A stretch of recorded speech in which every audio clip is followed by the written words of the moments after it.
자, 이제 하나하나 구현해 보기로 합시다. 프로그램 코드를 작성할 때는 어렵고 귀찮아도 구현 전에 먼저 논리를 무사코드나 플로차트 혹은 UML 등을 이용해서 정리한 후에 구체적으로 구현하는 것이 전체 비용을 좀 줄이는 데 도움이 될 거예요. 먼저 범위 내의 정수 합계를 구하는 함수부터 의사코드를 써보기로 합시다. 주석으로 써 놓을게요. 우리가 합계를 구하는 거니까 sum을 먼저 0으로 초기화를 해야 되겠죠. 그리고 해당되는 게 스타트에서부터 end까지 순차적으로 이동하기 위한 lookCount 변수를 0으로 초기화를 할게요. 반복해서 작업을 해야 할 텐데 lCount는 스타트에서 end까지 순차적으로 증가하면서 해야 되겠죠. 그리고 반복문 내에서 할 일은 sum에다가 sum 플러스 lCount를 더하는 작업을 해줘야 할 겁니다. 이와 같이 한 후에 합계를 반환하면 스타트에서 end 사이의 합계를 구할 수 있겠죠. 이와 같이 먼저 해야 할 일이 뭔지 의사코드로 쓰고 난 다음에 이 부분을 시언어의 문법에 맞게 작성을 하는 거예요. 즉 이제 코딩을 하는 거죠. 반복문은 포문을 사용을 하기로 하고 LCNT는 스타트에서부터 LCNT가 end보다 작거나 같다면 우리가 반복을 하고요. 그리고 LCNT는 일씩 중과해 가면서 하면 되겠죠. 그리고 해야 할 일은 현재 sum에 LCNT 값을 더하는 작업을 하면 될 겁니다. 그리고 sum을 반환하면 되겠죠. 수행을 해보면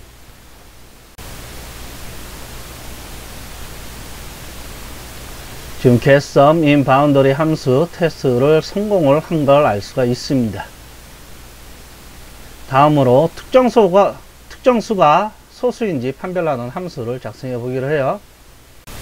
소수는 자연수 중에 1가 자기 자신만을 약수로 갖는 수예요. 즉 2에서 자기 자신 마이너스 1까지 약수가 없다라는 거죠. 논리적으로 주석을 써보면 lCount를 2로 초기화를 하고 반복문 lCount를 2에서부터 num-1까지 순차적으로 이동을 하면서 해당하는 수가 num의 약수인지 확인을 해 보는 거예요. 즉 num을 lCount로 나눴을 때 나머지가 0인가 나머지가 0이라면 lCount는 num의 약수가 되겠죠. 네, 2에서 num-1 사이 수 중에 약수가 나오면 안 되기 때문에 이럴 경우에는 거짓을 반환하는 거예요. 약수가 하나라도 있으면 안 되기 때문에 거짓을 반환한 거고, 이 반복문을 끝까지 가고 난 다음에도 한 번도 반환한 적이 없다라고 하게 되면 참을 반환하는 거죠. 즉 2에서 num-1 사이의 수 중에 자신의 약수가 없는 거니까 이제 소수라는 게 판별이 된 거예요.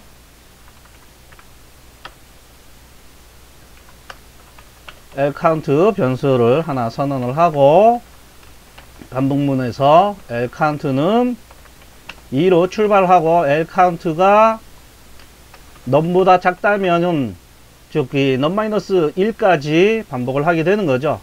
lCount를 일씩 중과해 가면서 조건 if 만약에 num을 LCNT로 나눴을 때 나머지가 0인가 즉 LCNT가 num의 약수인지 확인을 해서 만약에 그렇지 약수가 맞다라고 하게 되면 소수가 될 수 없으니까 거짓을 반환을 하고요. 이 반복문을 다 끝났는데도 불구하고 반환문을 만나지 않았다라는 건 2에서 num-1 사이의 수 중에 자신의 약수가 없는 거니까 소수가 맞다라는 걸 증명을 한 거예요. 그럴 때 2를 반환하는 거죠.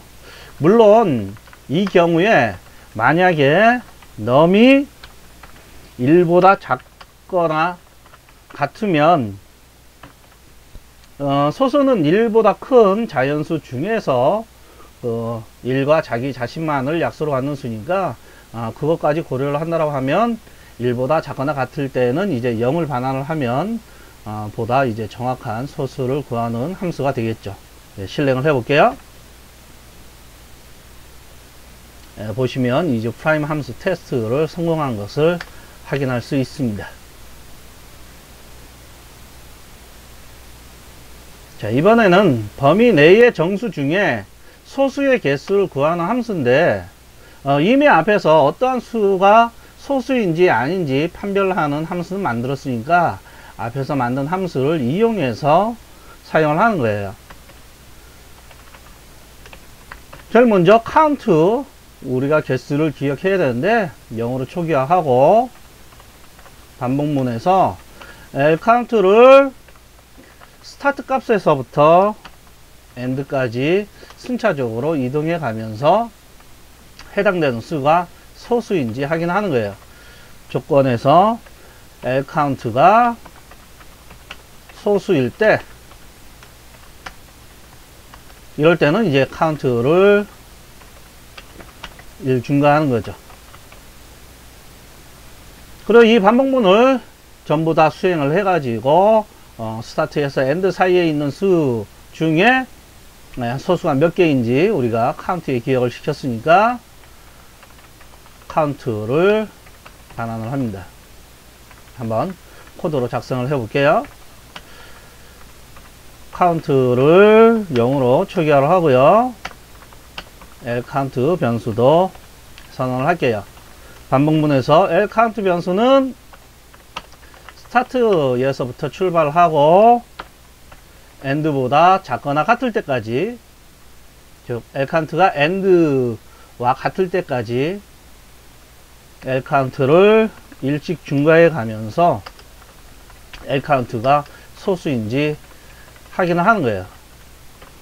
앞에서 작성한 이주 프라임 함수를 통해 가지고 lCount가 만약에 이제 참이라면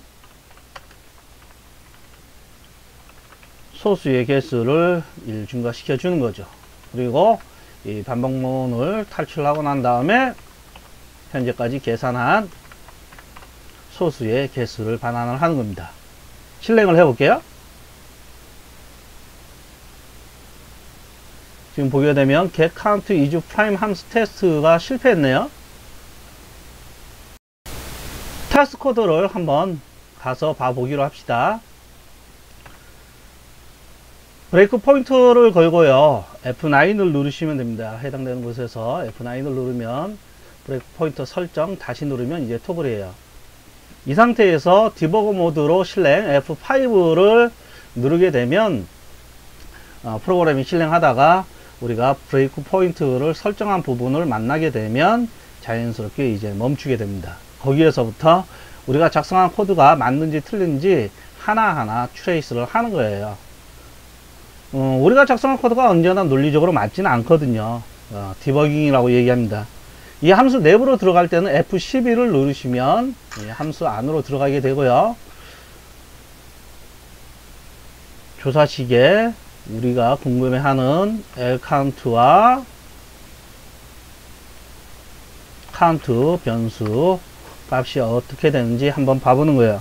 자, lCount는 스타트 5에서부터 출발하고 있고 5는 소수가 맞죠?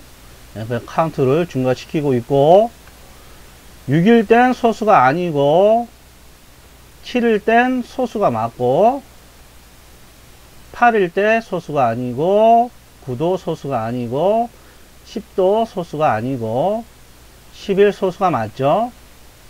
12 소수가 아니고요. 13은 소수가 맞고요. 14는 소수가 아니고 15도 소수가 아니고 16은 소수가 아니고 17은 소수가 맞고요. 18은 소수가 아니고 19는 소수가 맞죠. 이와 같이 하면 이제 6이 되는데, 이제 반환을 한 그 값을 확인을 해보면, 이게 테스트하는 코드에서 5에서부터 20 사이의 소수의 개수는 5가 아니고 5개가 아니고 6개인데 테스트 코드를 잘못 작성한 거예요. 그러니까 우리가 어떠한 프로그래밍을 할 때는 앞에서 작성한 어떠한 구문들은 맞다라고 생각하고 넘어갈 확률들이 굉장히 높아요. 근데 지금처럼 앞에 작성한 코드가 잘못될 수도 있거든요. 그래서 테스트 코드가 잘못 작성할 수도 있다라는 걸 언제나 생각을 하셔야 합니다. 그러니까 우리가 작성한 코드 중에 혹은 우리가 설계한 내용 중에 분명히 잘못된 부분이 있을 수도 있다라는 걸 가정을 해야 하고, 현재 내가 작성한 게 잘못이 없고 앞쪽에 잘못될 수도 있다라는 걸 언제나 검증을 해야 돼요. 어디가 잘못됐는지 우리가 확인할 수 있어야 합니다.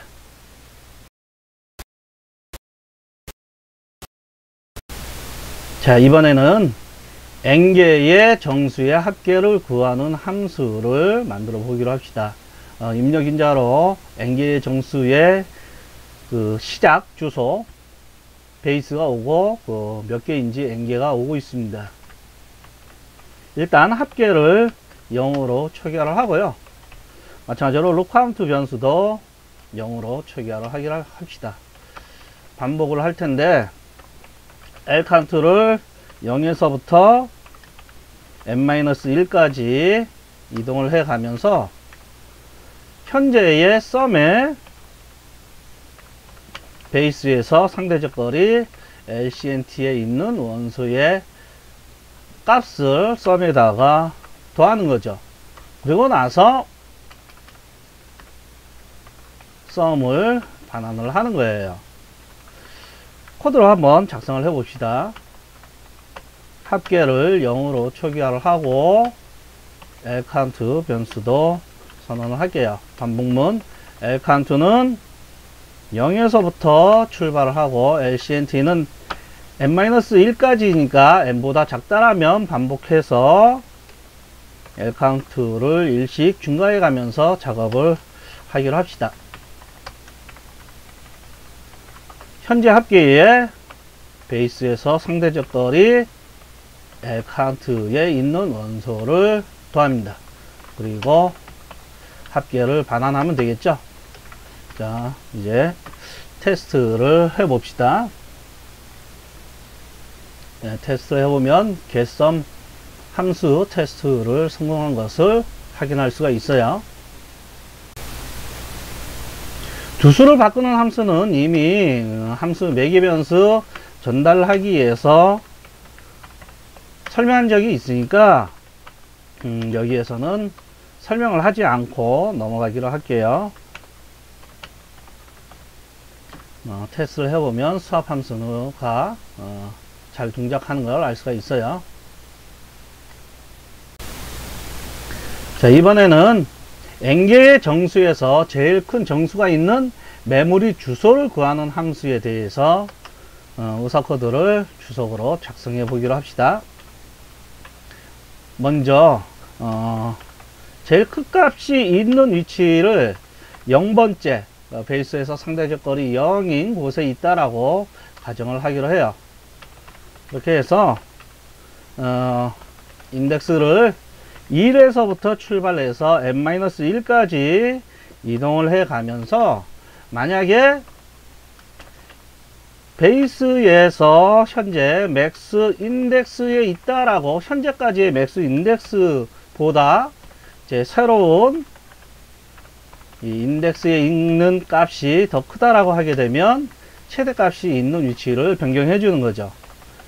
맥스 인덱스를 인덱스로 변경해 주는 거예요.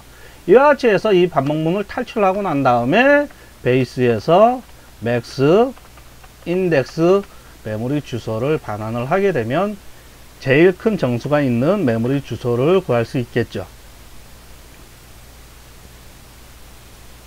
코드로 작성을 해 봅시다. int max 인덱스를 0으로 초기화를 하고 인덱스 변수도 선언을 할게요. 반복문에서 인덱스는 1에서부터 출발을 하고요. 이 인덱스가 n-1까지니까 n보다 작다라면 인덱스를 1씩 증가시켜 가면서 작업을 하는데, 만약에 조건 베이스에서 현재까지의 최대값이 있는 위치에 이 값이 새로운 이 인덱스의 값보다 작다라면 최대값의 위치가 이제 변경이 됐으니까 최대값이 있는 위치는 인덱스이다 라고 해서 이와 같은 논리를 반복해서 베이스에서 맥스 인덱스에 있는 이 주소를 반환하면 최대값이 있는 메모리 주소를 구할 수가 있습니다. 보면 get max 포스 함수 테스트도 성공한 것을 우리가 알 수 있어요.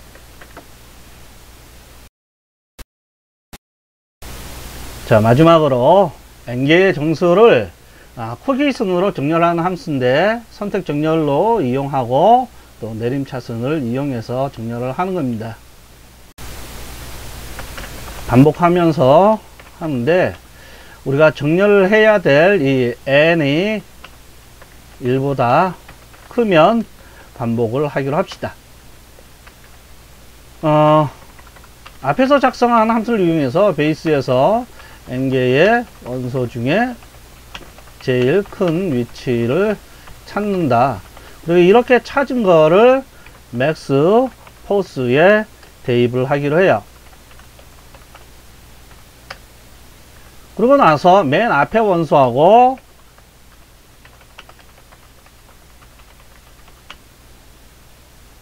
원소를 교환하는 거죠. 즉 제일 큰 값과 맨 앞에 있는 원소를 교환을 하는 거예요.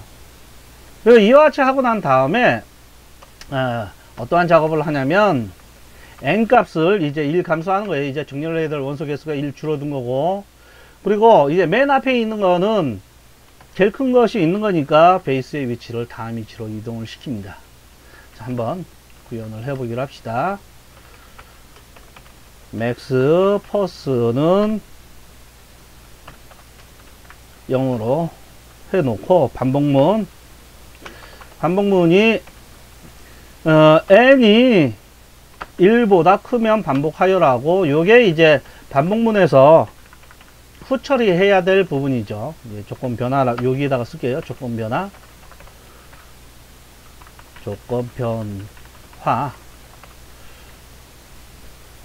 해야 할 일은 L을 1씩 감소시키는 거하고 베이스를 1씩 증가시켜가는 일을 해야 할 테고, 그 안에서 하는 일은 맥스 포스 함수를 이용해서 베이스에서 n개의 원소 중에 최대값의 위치를 찾아달라. 그리고 나서 맥스 포스에 있는 값과 베이스에 있는 원소 값을 변경을 해달라 라고 하게 되면 선택 정렬을 할 수 있게 됩니다. 함수 테스트가 실패했네요. 테스트 코드로 가서 봐보기로 하겠습니다. 테스트 get max 테스트 셀렉션 소트죠. 우리는 내림차순으로 할 거니까 이 논리가 앞에 원소보다 뒤에 원소가 더 크게 되면 잘못된 거고, 그렇지 않으면 정상적인 거죠. 마찬가지로 이번에도 테스트 코드가 잘못된 거를 확인할 수 있었습니다. 자, 이와 같이 해서 함수 만들기에 대한 실습은 여기서 마치기로 하겠습니다. 여러분께서는 보다 다양한 함수 만들기에 대한 연습을 해 보시기 바랍니다. 예, 그럼 다음 강의에서 봐요.